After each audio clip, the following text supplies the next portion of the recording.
今天我想和 Richard 聊的主题就是把一个孩子培养成人，哪些内容在我们教育当中是最重要的。那么我很想问问 Richard， 他是西人嘛，他的想法还是很不一样。我自己传统的这些从小被教养的很多的观念都是在受挑战的，就是截然不同。今天就想和 Richard 聊一聊这个问题啊。All of these things teach them to be independent and resourceful, and you don't wait till they become 15, 16, 21 and say, now you've got to be independent and resourceful. It has to be their way of life from when they're very young, that they learn how to do things for themselves, that they become independent, and if they can't do that, they can't survive. I think this part children learn very, very good. See, yesterday they refused to go to a restaurant. After we come back, they make their own bread and hamburger. Surprised me. See, so when they grow up, I imagine nothing will be a problem for them because they'll always figure out how to do what they want to do. Because you can teach them all sorts of things, but the most important thing is for them to learn to be independent, resourceful, want to be successful. Right? If they have all this, they can achieve just about anything they want to do. They have to learn to survive. And if mother and father do everything for them all the time, they'll never learn to survive. They'll just learn to exist. And if you can't survive, you can't be successful in this world.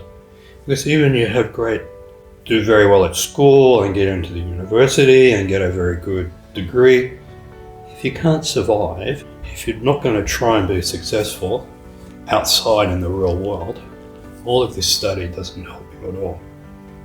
It might get you in the door for the job, but you won't know what to do with it when you get in there, if you know what I mean. You know, now we have so much information from society, so they need to make their decision, like they have their own thinking. They have to make their own conclusion about everything. When I went to school, and certainly when my parents went to school, you had a book with all the information inside of it, or you had an encyclopedia, you had a few books, and you had to learn all of this information to pass the exam. Now, every day there's new information. It's impossible for the children or anybody to learn all the information. So the only thing we can teach children, and what schools should be teaching children, is how to find the information that they need and how to process the information that they need and make a decision with the information available. And that's very different to learning, remember, which is very much, I think, an Asian way of learning. You see, very important one thing is like Zoe. She always want to win. This winning part, so important. It's important, but the way to develop this winning feeling is through sports, actually. From sports. From sports. Because you encourage children in sport to compete with other people, try to be better than other people. And if you're going to be very good in sport, if you're a winner in sport, you could be winner in anything, right? And that's why a lot of companies look to good sports people, right? You know, when you hire somebody who's been successful in sport, they will be pushing very hard to be successful in most things. So we already have this burning passion to be the winner, to be the one in front, always. I see so many parents push children to study, okay? We are not that kind of parents. You don't want to burn them before they get to high school. Yeah, exactly. You don't burn it. This is the time to get them interested in all of the topics and get them interested in studying. And high school, they need to, but you don't need to burn them out, take all their energy in primary school. It's so true, because Chinese students, they burn everything before university, so after they go to university, exhausted. Nobody want to study. Like I finished my master. I don't want to go back to school anymore. It's too hard. You push yourself so much. Education is very important, but it's not all about university. The education has to be suitable for the person. But not everybody should go to university, right? Because you're not smart enough to go to or not have the grade to go to university doesn't mean you're not good. It just means you're good at something different.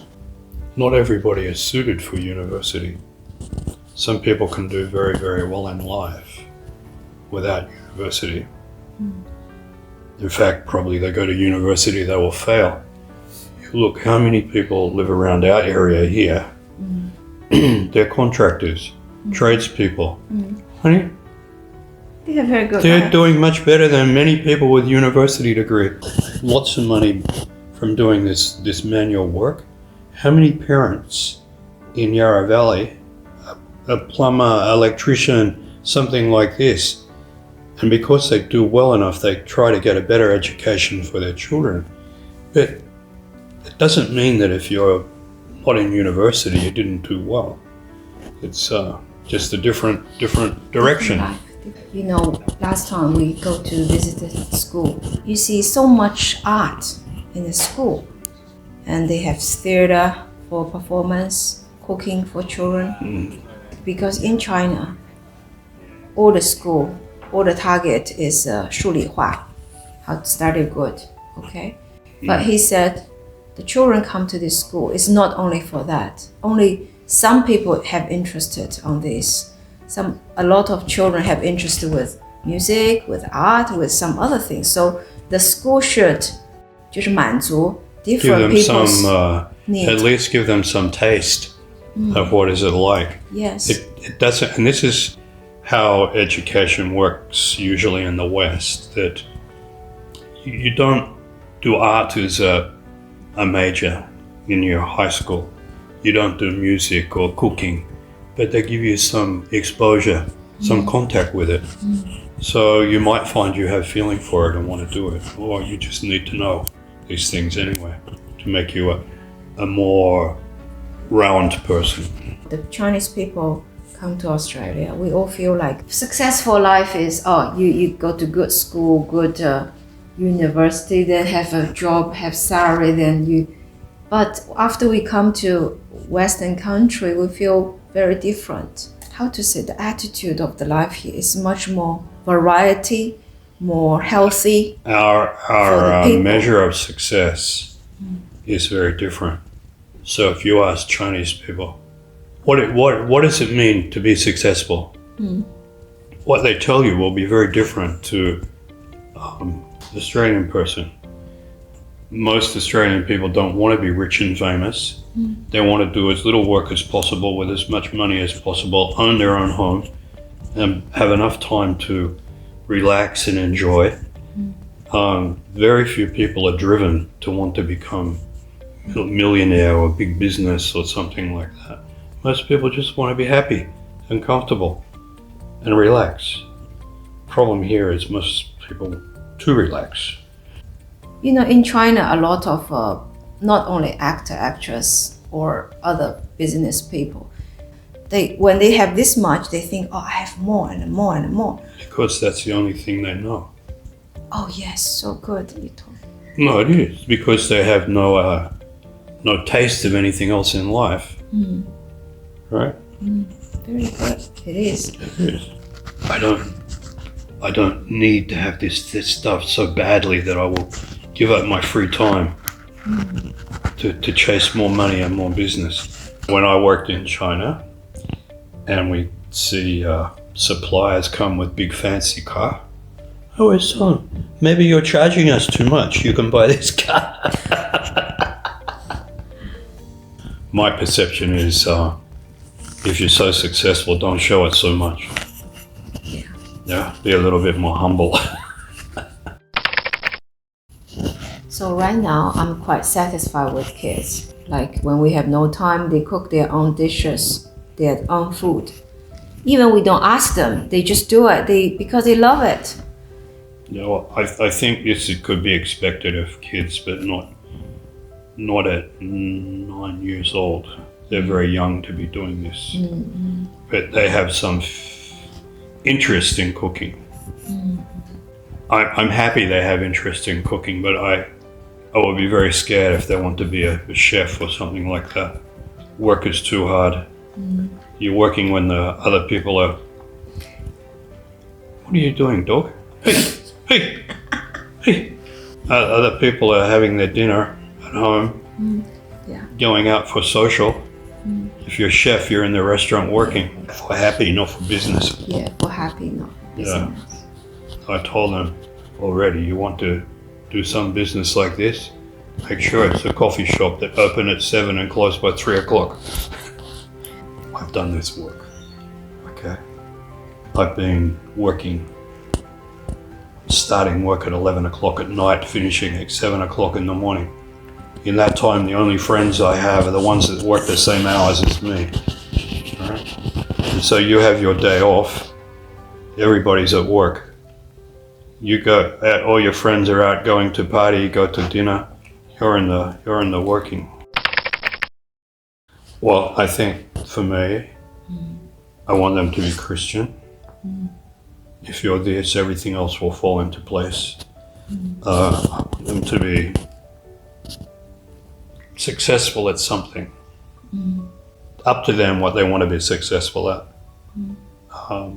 I want them to be comfortable. I want them to have everything they need. But how do we get there? How do they get there? This is their journey. We can only give them some travel tips on how to get there. But when they find somebody they want to husband, wife, girlfriend, boyfriend, whatever, I just hope they're good people. Yeah. Be happy. Be happy. If you're not happy, everything else is waste of time.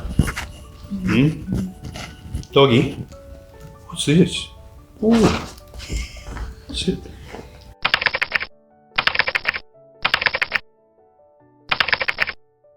Well, what I was saying is that I don't think about this. This is just my feeling. And it must have come from my father because I didn't read it in a book. And you don't absorb this information from society so much. Want them to be happy, but they should be as best as they can. Yeah, they should try the best. They should try the best, try the hardest. Whatever they can do, they should do well. Whatever they can do, they should try. Right? Don't be happy with being number 2 if you can be number 1. Don't be happy being number 3 if you could be number 2. Where you're at, if you're number 1 or number 15, doesn't matter as long as that's the best that you can do. Yeah. That's all we want from them.